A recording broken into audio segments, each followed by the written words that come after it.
Okay, on that note, I want to thank Nicholas for being extremely, extremely patient. My colleague Shireen will moderate. And thank you, Nicholas. Yeah. Cheers. All right. Go ahead.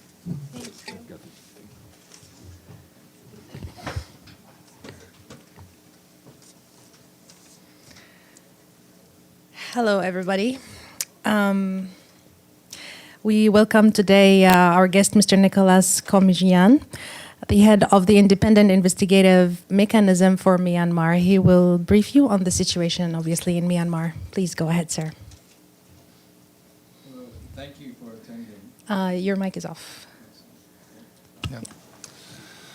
I'm here in New York because Tuesday presented our annual report to the General Assembly. And just to highlight a few of the points of the report. We talked about the fact that unfortunately, very, very regrettably, the frequency and the brutality of crimes in Myanmar has only increased in the past year. We particularly took note of the increase in aerial attacks, which are impacting largely the civilian population and creating terror among the population. These aerial attacks have increased in frequency and increased in the number of casualties. The number of casualties that have been affected by these attacks has increased. We've also noted the systematic use of torture in detention. The evidence that we have gathered has indicated that torture is used frequently, regularly, and particularly note the very disturbing use of sexual violence against those who are detained.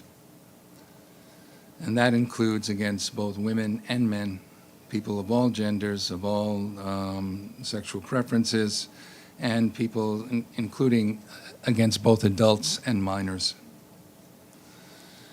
We noted our great concern with the intensification of the conflict in Rakhine State in the west of the country, which is impacting all of the nationalities, ethnicities in the area.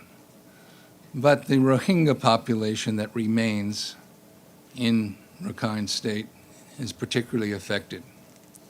They've been caught between this fighting between the Arakan army and the Tatmadaw and suffering because of that. They've been both victims of collateral damage and directly targeted in attacks. Frequently, they've been told to leave their homes, but there really is nowhere for them to go. They cannot cross the border, although some have managed to cross the border into Bangladesh, and Bangladesh has accepted some. The border is generally closed. People have to pay bribes to get across into the safety of the refugee camps. We also noted with concern that much of our evidence shows attacks against the civilian population by the Myanmar military. We've seen increasing evidence of very brutal crimes committed by opposition forces. And we're concerned with that, and we want the message to go out. Our mandate is to collect evidence of the most serious international crimes committed in Myanmar, and that's regardless of the ethnicity, religion, or political persuasions of either the perpetrators or the victims. We will collect evidence of crimes committed by opposition forces also, if those rise to the level that they fall within our mandate. So I think I'm happy to answer any questions that you have. Thank you so much. Yes, please, Evelyn, go ahead.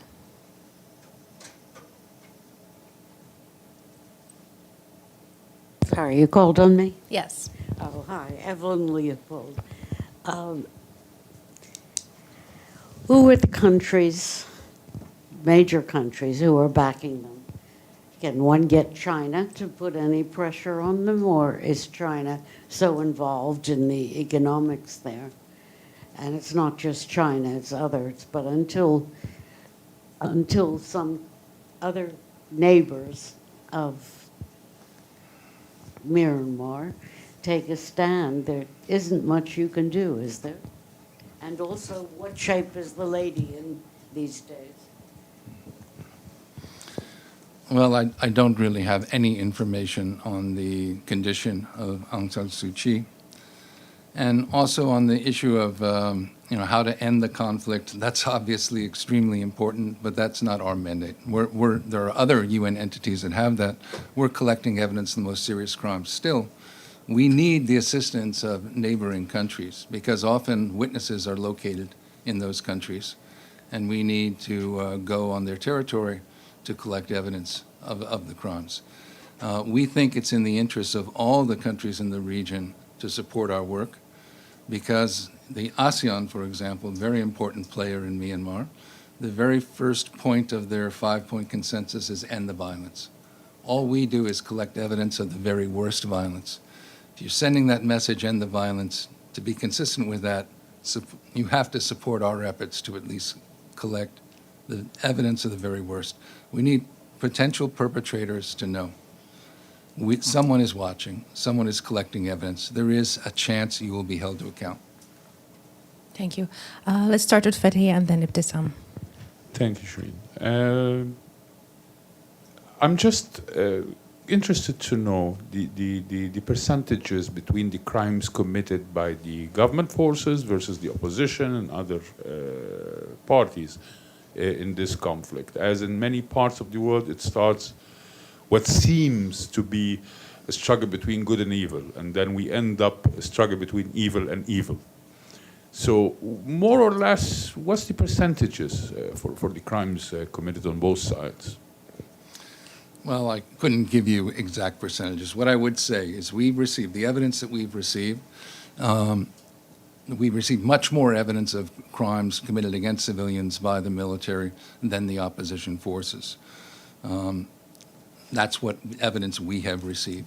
We have received cooperation from like the NUG government in collecting evidence. They've shared evidence with us, which the military has not done, the junta side has not done.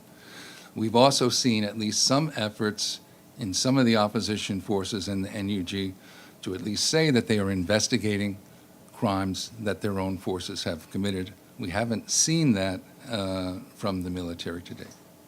Thank you. Ibtisam. Thank you. My name is Ibtisam Azim, Al Arab Al Jadid newspaper. Just on the numbers, do you have approximate, first of all, about accessibility? I assume that also in your case, you don't have accessibility, just want to go and see by yourself, as in many of these cases in other conflict. Am I correct?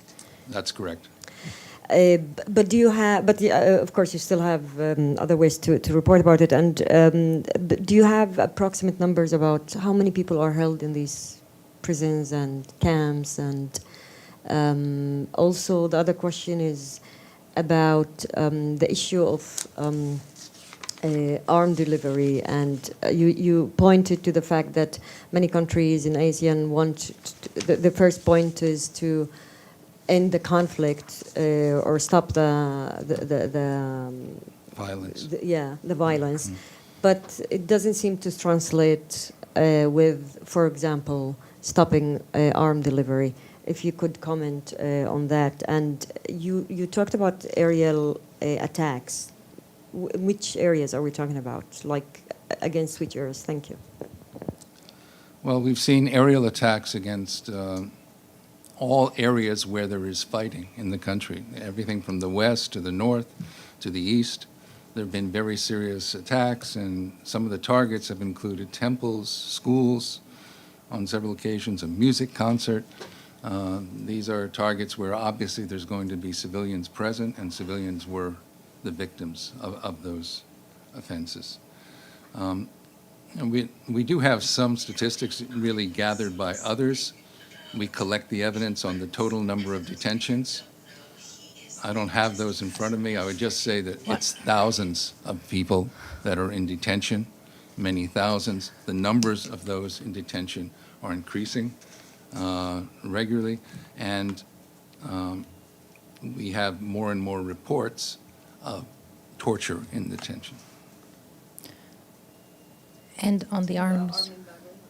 Sorry? Could say about arm delivery and what? Well, that's something that we're looking into because our mandate, again, is limited to the most serious international crimes. But there has been jurisprudence in other cases, such as when Charles Taylor, the president of Liberia, was convicted of war crimes, crimes against humanity in Sierra Leone. He was convicted largely because he provided support to the rebels, including arms. So if people provide support knowing that this will be aiding a criminal campaign, they can be held responsible. So we have created a financial unit, and one of their objectives will be to collect evidence that might throw light on whether or not individuals or companies are supplying arms knowing that it's going to result in serious international crimes. Thank you so much. Are there any other questions in the room or online? Okay.